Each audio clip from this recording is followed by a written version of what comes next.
I never meant to tell this story. There are things buried in memory that should stay there, quiet, untouched. But lately, when I close my eyes, I hear them again. The bells. They sound just like they did that summer, the year our town disappeared. If you're listening, remember this. Some places die quietly, others wait. And if you ever find a thin red thread glinting in the grass, walk away. Whatever it's tied to isn't meant for you. I used to think my hometown was ordinary. A quiet cluster of houses tucked against the side of a mountain where summer burned the grass to gold and the air always carried that dry humming heat. It's strange how memory can feel warm and nostalgic, even when you know, deep down, the story doesn't end well. My name doesn't matter. The people who live there are mostly gone now, and those who aren't would rather forget. But if you're listening to this, maybe it's already too late for you too. Back then, my best friend was Greg. He was younger than me, maybe 10 or 11, full of wild ideas and half-finished maps. His sister Samantha was the responsible one, the kind of girl who made sure he brushed his teeth and didn't wander too far from home. Their parents had changed after their eldest son vanished 2 years earlier. They'd gone quiet, hollowed out, like something had been scooped from inside them. People vanished a lot in our town. That sounds dramatic, I know, but it was almost normal. Every school year, 1 or 2 kids just stopped showing up. We didn't ask questions. We were told not to. We all knew the stories about the red threads. The first time I saw them was on a hot August afternoon. Greg had dragged me and Samantha up the hill behind his house, said he'd found something incredible. I remember how he practically skipped up that dirt road, while the rest of us struggled to breathe in the heat. "Come on," he yelled, his voice bright and excited. Even then, he had that explorer's grin, like nothing in the world could scare him. When we reached the top, he pointed to a faint path in the tall yellow grass. "This way," he said, and there was something in his tone that made me uneasy. Samantha frowned. "You checked for snares?" she asked. "That's what we called them, snares." They looked like thin strands of red twine, stretching between trees, across roads, over rooftops. Thousands of them, some barely visible in daylight. Each one was lined with tiny golden bells. You'd think they'd make a constant ringing sound in the wind, but they didn't. They stayed perfectly still and silent, until someone touched one. Greg nodded. "I checked yesterday. It's safe." But Samantha wasn't convinced. She turned toward me, her face pale. "They can move," she said softly. "You know that?" I did. Everyone knew that. But Greg just laughed. "You're scared," he teased. "I'm careful," she shot back. "And you should be too." Then she said something that stuck with me for years, after the most important rule isn't just don't touch the thread. It's don't help someone who already has. Greg rolled his eyes, annoyed. "I know that, Sam." "No?" she said quietly. "You don't." Her voice trembled.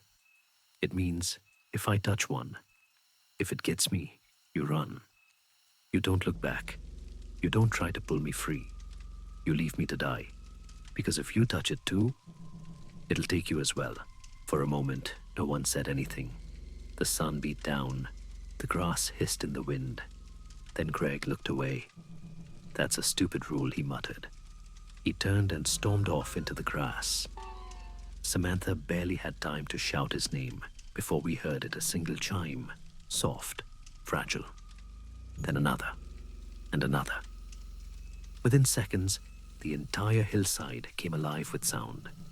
Hundreds, no thousands of tiny bells ringing all at once, echoing down into the valley and through the town below. I felt it vibrate in my bones. Greg screamed. We found him seconds later on the ground, tangled in a net of red thread. It had fused to his skin, no blood, no tearing, just merged. The twine pulsed like veins winding up his arms across his face. He clawed at it, but every time he touched another strand, it crawled further. I wanted to help him. God, I wanted to. But Samantha didn't move. She stood, frozen tears on her cheeks, whispering, Don't touch him." The bells never stopped, and then slowly, the threads began to pull. Greg's body slid backward into the tall grass. He screamed for us to help, screamed until his voice cracked, and we ran. I remember the sound of the bells fading behind us, softer and softer, until there was only silence, and then nothing. That was the day the red threads took Greg. The day I learned that some rules exist for a reason. I still remember the silence after the bell stopped. It was like the error itself refused to move. Even the insects were gone. Samantha and I stood there at the bottom of the hill, too terrified to speak. She kept whispering Greg's name over and over, like maybe he'd come running out of the trees, laughing, saying it was all a prank. He never did. That night, my parents told me not to talk about what happened. They said people would handle it, but no one ever did. No search parties, no police tape, no questions. Just another name scratched off the school register. It was easier to pretend the missing were accidents than to face the truth that something in those woods was taking us one by one. For weeks afterward, I saw red threads in my sleep. Sometimes, I woke to the sound of faint bells echoing inside my skull. Samantha stopped coming over. Her parents locked themselves inside their house, and I'd hear shouting through the thin mountain air, shouting, then crying, then silence. By winter, their windows were dark. The town began to shrink. Families packed and left without saying goodbye. Others stayed behind, but changed. They moved slower, spoke less. There were rumors that the threads had started creeping closer to the town limits, stretching down from the forest, crawling across roofs and fences. Everyone knew the rules. 1. Don't touch the thread. 2. Don't help anyone who has. But rules don't comfort you at night. Rules don't explain why you hear faint ringing when the wind moves wrong, or why your reflection looks a second too slow to follow you in the mirror. Years passed, like that quiet, strange, suffocating years. Samantha and I drifted apart. I left as soon as I turned 18, promising myself I'd never go back. I kept that promise for almost 2 decades. 20 years later, I saw her again. She looked older, but there was something unbroken in her eyes, a flicker of the girl I used to know. She called me out of nowhere, her voice tight and trembling. "Stephen," she said, "they found something. You need to see it." At first, I thought it was a cruel joke. Then she sent me the footage. It was drone footage, grainy, color-drained, taken above what used to be our town. The streets were empty, overgrown. Houses collapsed in on themselves like rotten teeth. But through the blur and static, I saw something moving between the trees. A small figure tangled in red threads, its body jerking in slow, unnatural motions. It wore Craig's old shirt. When I looked closer, frame by frame, I realized something that made my stomach twist. The threads weren't just wrapped around him. They were growing out of him. I called Samantha back. "Where did this come from?" She hesitated. "A government file, a research project. They're investigating the contamination zone." "The what?" "They don't call it that anymore," she said softly. "They just call it the red zone." We met 2 days later in a government helicopter. The town had been abandoned for years, sealed off by fences and warning signs that nobody obeyed. The pilot said there were still people living in nearby valleys, people who swore they saw the threads glow at night. As we descended, I caught a glimpse of the place that used to be home. From above it looked like something had bled through the mountain, a lattice of shimmering red twine covering streets, cars, buildings. Even from that height, I could see the bells glinting like tiny golden eyes. Samantha turned to me. "Do you ever think about that day?" she asked. "Every day," I said. She nodded slowly. "Then maybe it's time we finally see what took him." I wanted to tell her no. I wanted to tell her that there are things better left buried, that some ghosts don't want to be found.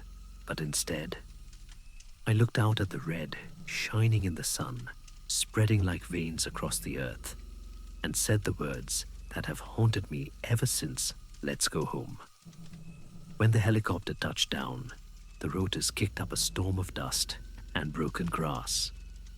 The smell hit me first dry earth metal and something faintly sweet like rotting fruit left in the sun too long. I stepped out and saw the sign half swallowed by vines and rust. "Welcome to Pine Valley. Population scratched away." I hadn't seen those words in 20 years, yet my body remembered every step of the old main road, every corner, every window, every ghost. Samantha stood beside me, her eyes hidden behind tinted glasses. She looked steady, but I could tell her hands were trembling.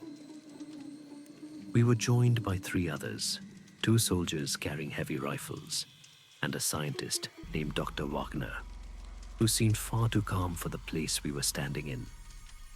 The air was still. No birds, no wind, not even the hum of insects. It was a silence that pressed on your skin, the kind that makes your heartbeat sound too loud. "Looks like hell froze over," one of the soldiers muttered. "No," I said quietly. "Hell would have been louder." We began walking through the overgrown streets. The asphalt was cracked grass, pushing through in thin green veins. Red threads were everywhere, draped from lampposts, coiled through windows, dangling like spider silk across empty cars.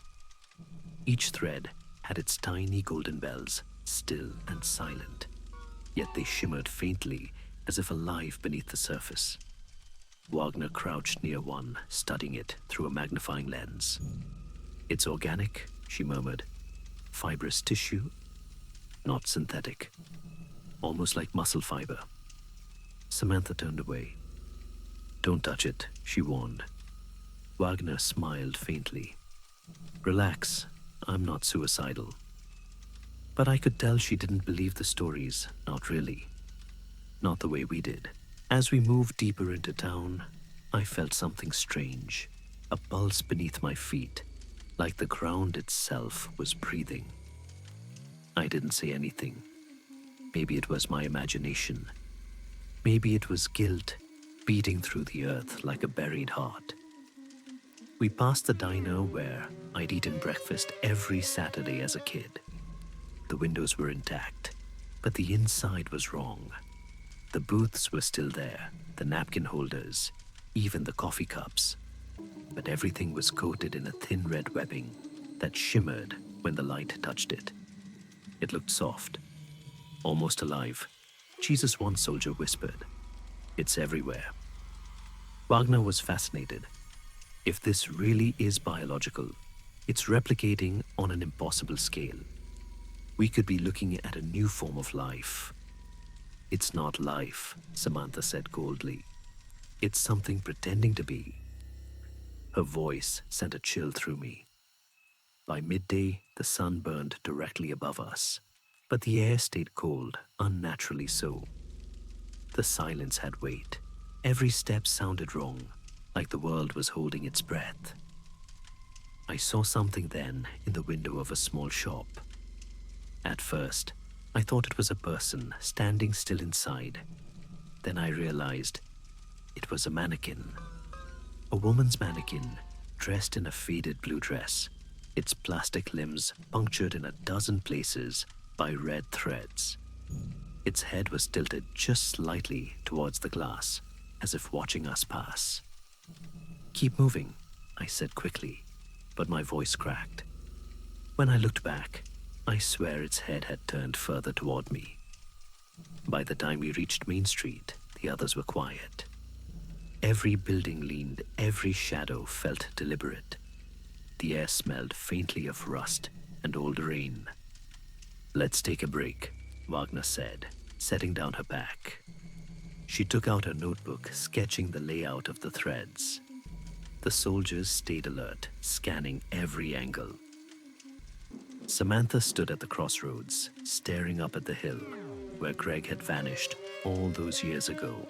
"I thought coming back would make it hurt less," she said. "But it feels like the pain's been waiting." I want to say something, anything but, before I could, a single bell rang behind us. We froze. It came from somewhere near the diner. One chime light as breath. No one moved. Then another bell joined it, and another. Within seconds, we were surrounded by the faint ringing, not loud, but constant, as if hundreds of threads had begun to tremble, just enough to wake up. "Something touched it," Wagner whispered. "Or something's moving," Samantha said. We turned slowly, scanning the shadows. The bells quieted. Everything went still again. Then, from the reflection in the diner window, I saw it, a shape moving through the red lattice of threads. Something human-shaped, but jerking unnaturally, like a puppet dragged by invisible strings. It stopped just inside the doorway, half hidden by darkness. "Greg," Samantha breathed. I wanted to tell her it couldn't be, that it wasn't him, that he was gone. But deep down, I already knew what we were looking at. It stood there motionless, head tilted, and I realized it wasn't standing at all. It was hanging. The red threads around it tightened, and the bells began to sing. The bells sang for what felt like forever. A soft, trembling melody carried through the empty streets, the sound of hundreds of golden chimes shivering together, each one perfectly in tune. It wasn't loud, not yet, but it filled every hollow space inside me. The kind of sound that made your eyes sting and your stomach turn like the air itself was wrong. Samantha took a step forward before I could stop her. "Greg," she whispered. The thing in the doorway twitched. Not a flinch, a mechanical jerk, as though a dozen invisible hands had pulled at once. The body shifted in the threads, and the light caught its face, just enough for me to see it wasn't human anymore. The skin was stretched too tight. The mouth, slightly open lips, pulled thin by something underneath. It looked like Greg, but only in the way a photograph looks like a person. A flat imitation, drained of life. "Don't," I said, sharply. She didn't listen. Her hands were shaking, eyes wide, the same way they'd been when she was 10 years old, watching her brother disappear into the grass. Wagner reached out to grab her arm, but the bells screamed. Every thread around us quivered in perfect unison, a wave of sound that made my teeth ache. The scientist stumbled back, clutching her ears. "Jesus Christ, what's happening?" one of the soldiers shouted. Then silence, the sudden kind that cuts your breath short. When I looked back toward the diner, Greg's body was gone. The doorway was empty, the threads still swaying from where he'd hung. Only the mannequin remained. It stood just outside the door, now the same one I'd seen in the shop window earlier, its blue dress torn and dusted with red fibers. Its blank, featureless face was tilted slightly downward, as though studying us. A dozen threads pierced through its limbs and torso like the strings of a marionette. None of us moved. The air felt electric. Is it me? Wagner said quietly. Or did that thing move? No one answered. The mannequin raised an arm. The motion was slow, stilted, but deliberate. The golden bells on its threads jingled faintly as it extended its plastic hand toward us, palm open, holding something. A small black object dangled from the threads, glinting in the sunlight. Wagner squinted.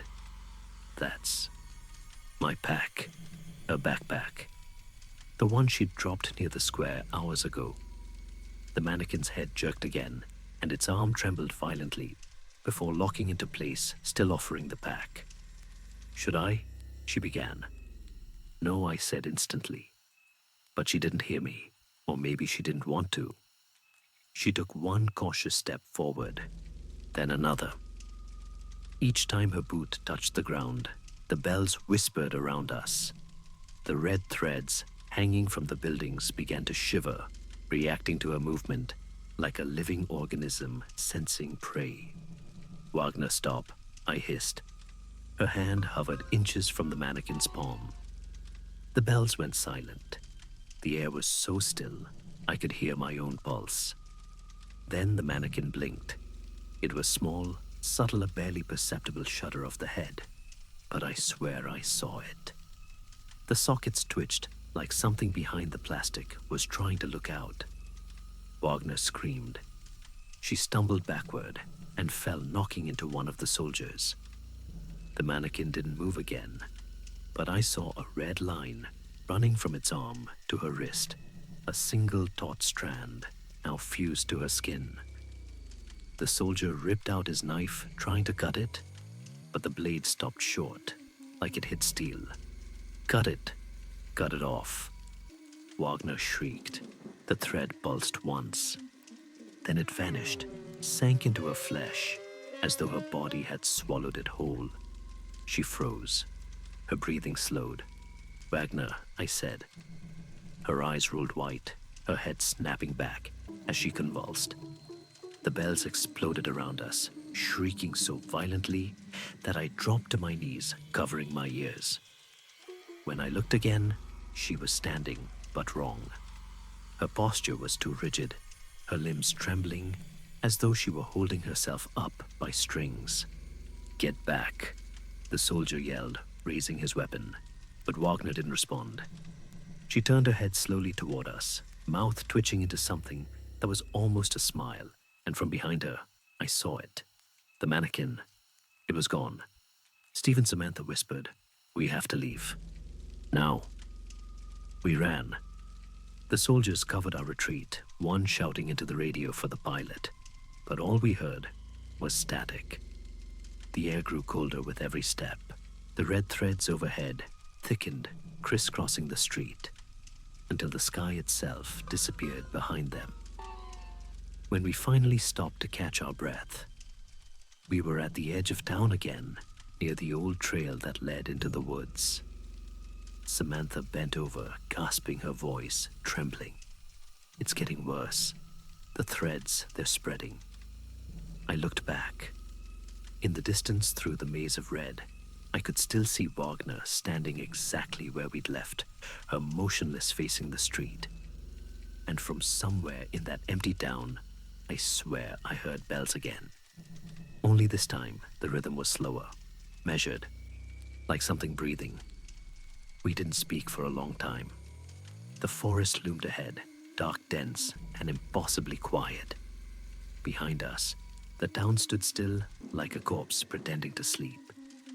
I could feel it watching every red strand, waiting for one wrong step. The soldiers wanted to turn back. Samantha didn't. She pointed toward the tree line. That's where the drone footage ended, she said. Whatever's in there. That's where it lives. I should have stopped her. But when she looked at me, tired, haunted, desperate, I realized she wasn't searching for answers. She was searching for Greg. We pushed into the woods. The trees were old, too old. Their roots clawed across the ground like the bones of something buried alive. The red threads were thinner here, almost invisible, like veins running through the bark.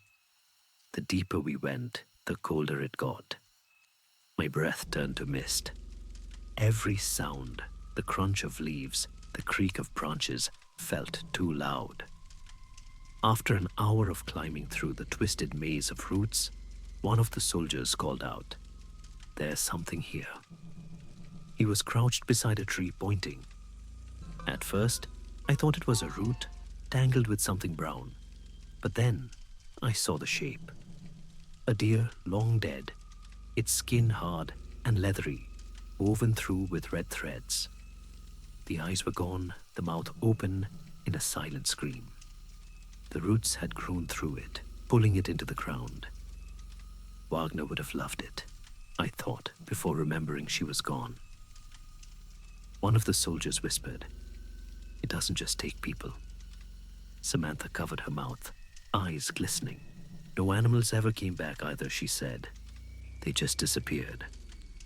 The forest seemed to throb around us, a slow pulse that matched my heartbeat. Every few seconds, I swore I heard the faint sound of bells, not many, just one or two, ringing softly in the distance, like something was playing with them. We kept walking, and then we saw them. Bodies, dozens at first, then hundreds, hanging in the air like puppets tangled in invisible strings.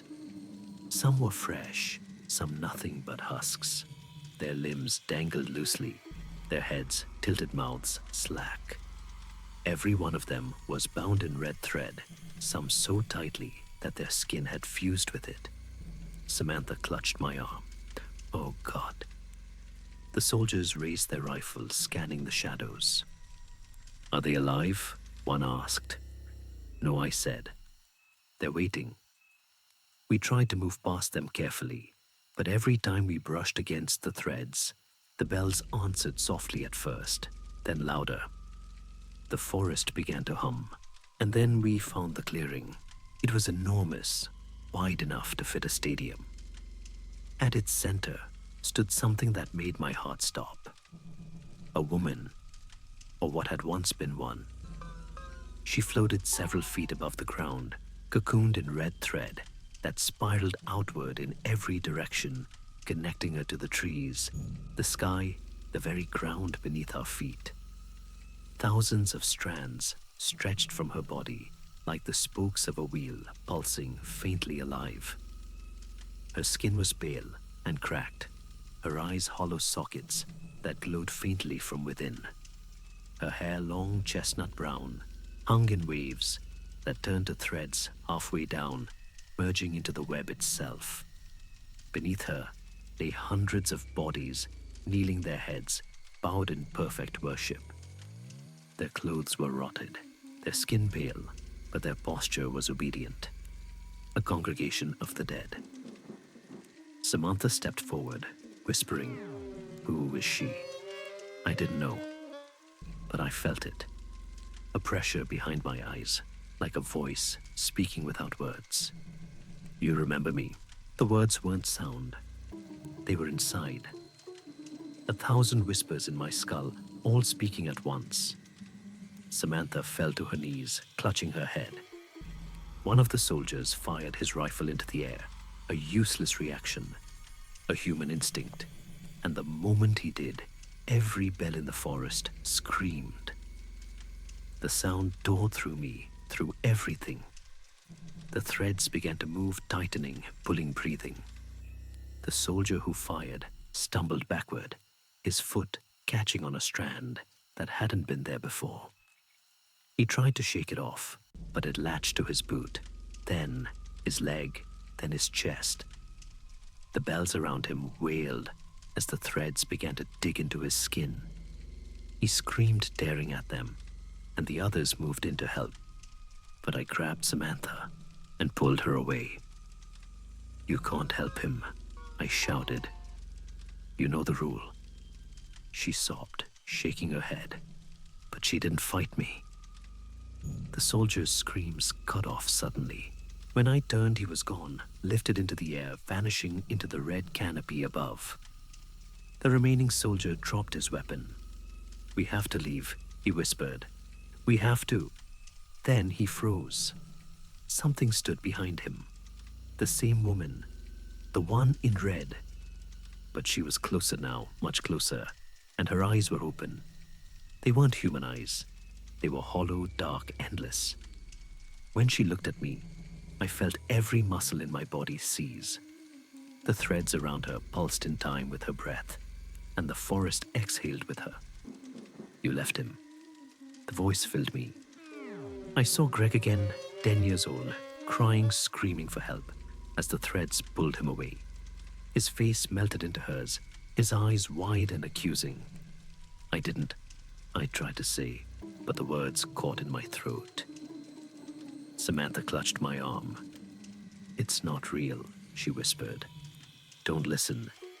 You left him." The threads shot forward, wrapping around the last soldier before he could run. He convulsed, gagging, as they burrowed into his skin. His mouth opened, but no sound came out.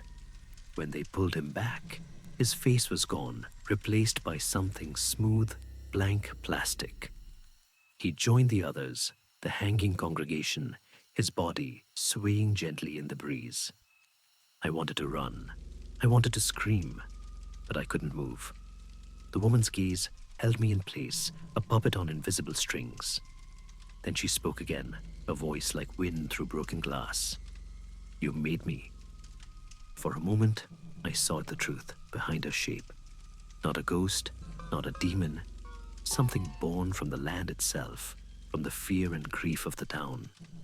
Every vanished soul, every scream swallowed by silence, every unanswered prayer, all of it dangled together until it became her. "You made me," she said again, "and now I will make you." The threads lunged. I grabbed Samantha, and we ran. We didn't stop running until the trees thinned and the sky returned. Behind us, the bells faded into the distance, replaced by a single steady sound, like a heartbeat echoing through the forest. When we finally reached the edge of town, Samantha collapsed. She was sobbing, whispering Greg's name over and over. And for a moment, I thought I heard him answer. We made it back to the edge of town just before dark. The air was colder now, so cold that every breath came out in a white shiver. Samantha knelt in the middle of the cracked road, staring down the hill where we'd first climbed as children. Her face was streaked with dirt and tears. I could barely stand. My body still felt like it was vibrating with that voice inside my head. For a long time, neither of us spoke. Behind us, the forest whispered. The red threads glowed faintly in the dim light, pulsing like veins beneath the skin of the earth. Every pulse felt timed with my heartbeat, like it was syncing to me, learning me. "We shouldn't have come back," I finally said. Samantha shook her head slowly. "She wanted us to. She showed us everything for a reason." I wanted to ask what she meant, but I already knew. Somehow we'd woken her up, and she wasn't going to sleep again. By the time we reached the main square, night had fallen completely. The town was darker than I remembered. The buildings leaned inward, their shapes distorted, as though the place itself had been stretched too far. The air smelled of metal and damp earth. Every step echoed. Then somewhere distant, a bell rang, just one, then another, and another. The sound rippled through the streets, spreading like wildfire. Windows flickered with light. One by one, lamps turned on. Neon signs buzzed weakly to life. The town dead for decades was waking up. Samantha clutched my arm, eyes wide. Oh my God, she's here. At the far end of the street, the church bell began to toll. Slow, heavy, relentless. Each strike vibrated through the ground beneath our feet. Then the people came. They moved out of the shadows and into the light, men, women, children. Faces I recognized from old photographs. People I'd buried. People we'd lost.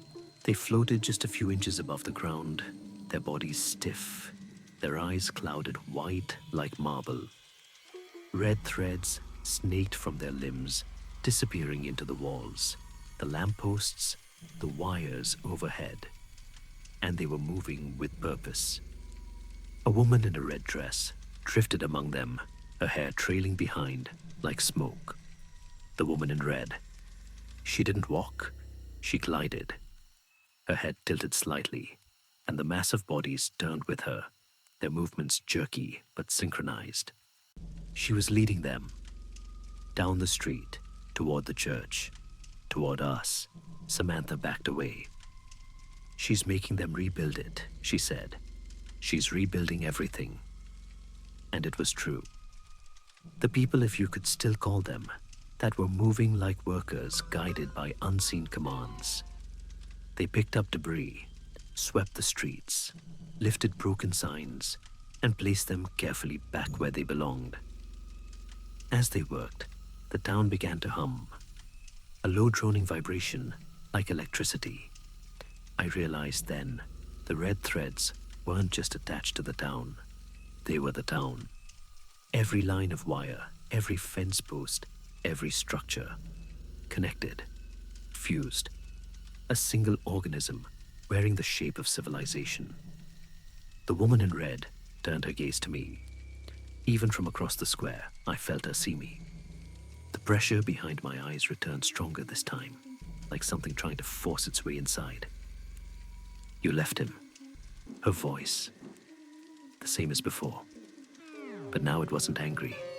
It was calm, almost tender. "You will not leave again." The threads around us stirred. They began to crawl up the lampposts, along the pavement, twisting toward us like vines hungry for sunlight. Samantha grabbed my wrist.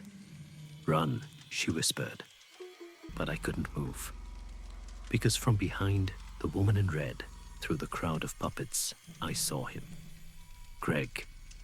He looked the same as the day he vanished, small, freckled, terrified. He raised his hand toward us, and for a second I swear his lips moved. He mouthed one word: "Stay." Samantha screamed his name and broke free from me, running toward him. I tried to grab her, but the threads reached her first. They rose up from the ground like snakes wrapping around her ankles, her waist, her arms. She fell to her knees, still calling his name. The woman in red lifted a hand. The threads tightened. Samantha gasped once. Then the color drained from her skin, replaced by the dull pallor of the others. Her head turned slowly toward me. Her eyes, once full of fire, were pale now. Empty. She smiled. "Stephen," she said softly, "come home." I stumbled backward, shaking my head, but the ground behind me pulsed alive. The threads were everywhere now, spreading, tightening their hold. The bells were ringing again, not as warning this time, but celebration. The woman in red moved closer, her face inches from mine. I could smell the faint scent of earth and blood. Her voice filled me. "You belong here." And for the briefest moment, I felt peace. No fear, no guilt, just silence. A perfect, suffocating stillness. Then everything went white. I woke up outside the quarantine fence. The sun was rising. My clothes were torn, my hands raw. Samantha was gone. The helicopter, the soldiers, all gone. Only the town remained below, glowing faintly red in the early light. I could see movement shapes drifting along the streets, working, building, living. From this distance, it almost looked normal, like a place waking up for another ordinary day. I don't know how I got out. I don't know why she let me go. But I know this. The town isn't dead anymore. Sometimes when the wind is right, I can hear the bells. And when I close my eyes, I see the lights flickering in the windows, and I hear Samantha's voice whispering from somewhere inside the static. Come home, Stephen. It's beautiful here. They say time heals everything, but time doesn't reach places like Pine Valley. It just loops like a thread, knotted too tight, cutting deeper every year. Sometimes when the wind shifts, I still hear the bells. And when I dream, I see the town alive again, lights flickering, people smiling like nothing ever happened. But I know better, because in every dream, there's always someone standing in the window, and she's always smiling. And every time she whispers the same thing, you came back once, Stephen. You'll come back again.